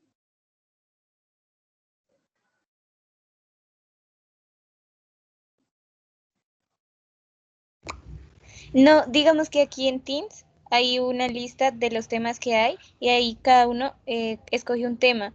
Digamos que los de otra, ahí está el orden de las sesiones, digamos ya serían que tomaran las que faltan, son de a 3 personas cada exposición. Ok, Sí, o sea sí, que porque la máximo sexta, 3 viene la sexta personas. exposición. Sí, pero ellos ya están, por ejemplo, tú miras ahí en el programa, digo, tú miras ahí en la carpeta de metafísica, en el cronograma, ahí ya están, por ejemplo, la próxima semana sobre Kant, ya están las 3 personas, ellos ya se pusieron de acuerdo para exponer ese tema, sino que tú no has escogido tema.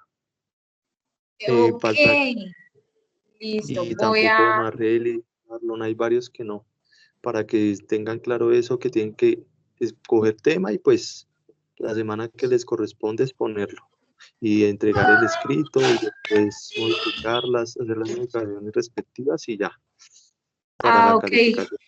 Qué pena, es que no había podido estar la semana pasada en las clases y estaba, por eso no estaba ahí como un poco perdida, pero ya. Cristian, yo estuve mirando en el programa y en esa parte de las exposiciones y estoy interesada en, si no estoy mal, ahí sale Agustín.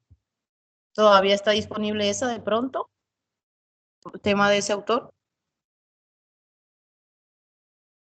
Argelis, Agustín ya los pusieron la semana pasada. Y no se puede retomar otra parte, es que la verdad no me gusta ningún otro autor. En el programa pues están los que quedan, Heidegger, Kant, Husserl, algunos compañeros también cogieron una exposición sobre América Latina. Aún no me han dicho qué tema van a tratar, si SEAS y... Sí, estábamos, de hecho no hemos cuadrado bien, pero sí estamos de pronto pendientes para hablar de eso, porque el que está propuesto es el de Habermas. o el de Habermas. Sí, Profe, Yo la Igual, verdad, espera, yo escojo el tema y te lo comunico hoy, no sé con qué otros compañeros hacerlo, pero no he revisado muy bien detenidamente, pero hoy comunicaré cuál es el tema de exposición que escojo. puedo hacer una nueva exposición de Agustín, hoy pues considero que no va a ser la misma, por más de que ya hayan tratado el tema.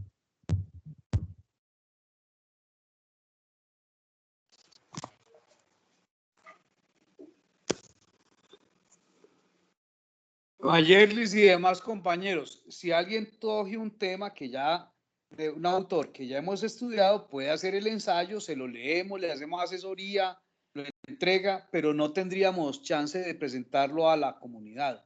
Esa sería la limitación relativa, pero claro que se puede Profe, hacer. no se le escucha lo Como que le está estoy diciendo. diciendo.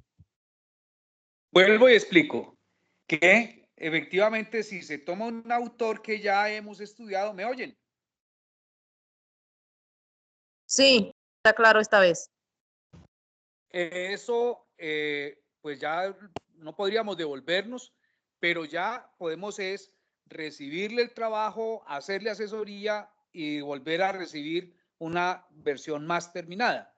O sea, no habría la exposición pública, pero sí se puede hacer. Repito, con la limitación que ya dije.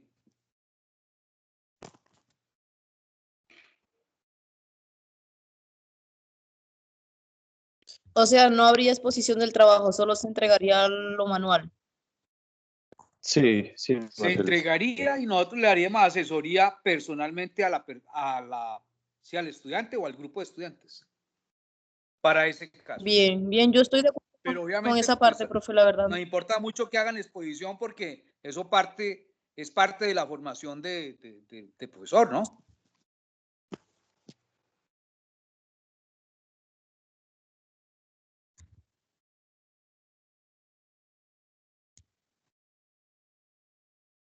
¿Y esta parte de América Latina que decían ya también salió de pronto para entrar en esa exposición? No, eso todavía no. Si quieres, hazte con nosotros. Aunque bueno, no sé, ya somos tres, yo no sé si se puede otra persona más. Pero sí de una. Pues la otra sería que entrara en esa con un grupo de 4 para poder, sí, no quedar en el aire con la parte de O exposición. 2 grupos de 2, no hay problema. 2 grupos de 2 es más procedente. Sí, también puede ser. O uno de 3 y uno de 1, profe. Pueden hacer los 3 que ya están y yo también puedo coger el tema yo sola, no tengo problema con eso. No, pues, sí, o sea, yo no sé, si se pueden los cuatro, pues, y si te quieres hacer con nosotros, pues de una. 4 No sé. no, es mejor. Grupo de 2. Listo. O trabajo de 1, o Listo, trabajo de listo. 2, o trabajo de 3. Pero ya grupos de 4 es muy complicado. Listo, no, listo, listo. Listo, pues. Bien.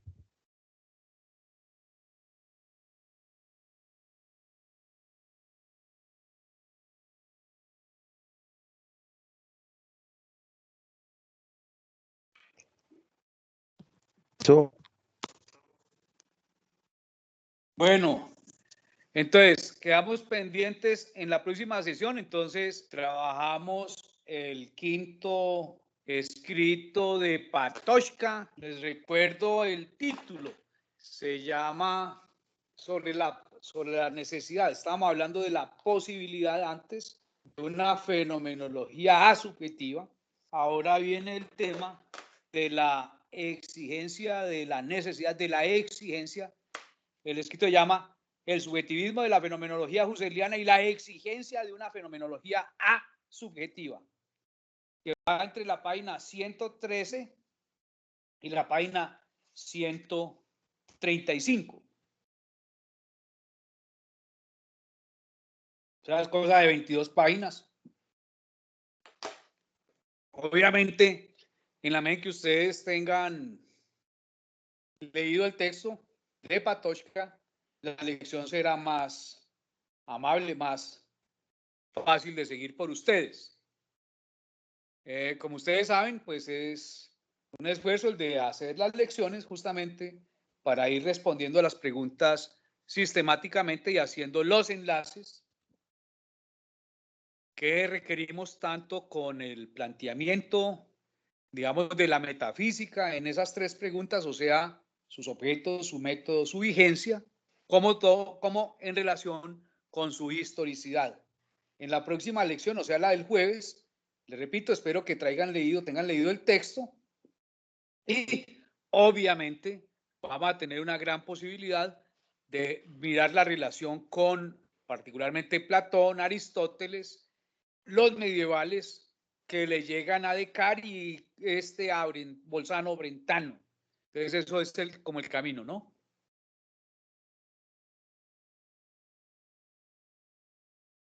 También, si quedan preguntas de lo que tratamos hoy, por supuesto, las tratamos. Diga. Profesor, que nos podría regalar como unos 5 minuticos después de la clase. Hágale. Listo, gracias, profe. Bien, entonces aquí nos despedimos. Vemos que no hay como novedades y bueno, ya se nos está cumpliendo el tiempo. Muchas gracias a todos por todo y una feliz tarde, feliz semana todavía. Hoy resultó ser primer día de semana. Que les vaya bien con todo. Hasta luego. Y nos quedamos con los que tienen pendiente hablar. Listo, gracias, profe. Y muchas gracias a mis compañeros por escuchar la exposición. Espero que no haya sido tan aburrido para ellos. No, Andrés, gracias a ustedes. No, no estuvo mal, la verdad, no lo vi. No lo sentí mal. Gracias, profe, gracias compañeros por esta clase. Gracias, profe. Gracias a todos. Estuvo felicita la clase. Hasta luego. Gracias a todos, muchas gracias. Muchas gracias.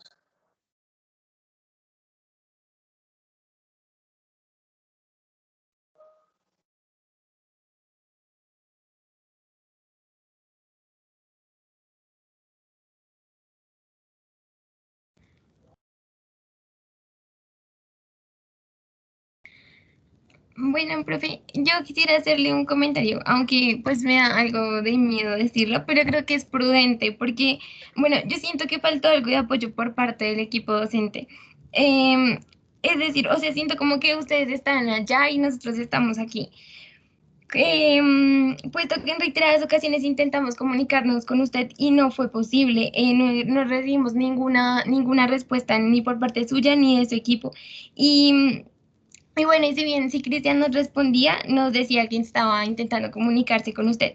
Y bueno, personalmente, aunque me siento orgullosa del trabajo que hice con mis compañeros, de nuestro trabajo, siento que hubiese quedado mucho mejor si hubiésemos tenido la tutoría que se nos prometió, si nos hubiesen dado las herramientas necesarias, como que sigan por aquí, no es por aquí, hagan síntesis aquí, amplíen esta idea y demás cuestiones que se pueden dar en una tutoría. Yo realmente necesitaba comunicarme con usted porque era una carga muy amplia y pesada, un parcial, una exposición, y reitero, una exposición sin tutoría, y esto sin contar con algunos trabajos de otras asignaturas. Y bueno, si pudo leer mi correo, me encuentro en una situación particular. En mi caso, mi abuela y mi hermana estaban enfermas de COVID y mi mamá estaba hospitalizada por la misma razón, y eso significaba que debía estar pendiente de ella. Y esta situación personal afectó en general el trabajo con mi equipo. Yo esperaba algo de comprensión por parte de ustedes, puesto que estamos en una pandemia, en una situación extraordinaria, una contingencia, y esperaba hacer posible esa flexibilidad de horarios que ustedes, esa flexibilidad en el cronograma que ustedes mencionan en clase. De igual forma, muchas gracias por las intervenciones anteriores y por sus comentarios frente a nuestro trabajo. No sé si nos pueda corregir el archivo directamente para entregarlo próximamente con todas las correcciones que requieran. Y en verdad le agradezco por ayudarnos con nuestra exposición y su intervención estuvo muy buena. Y eso sería todo. No sé si de hoy hay grabación, amigos.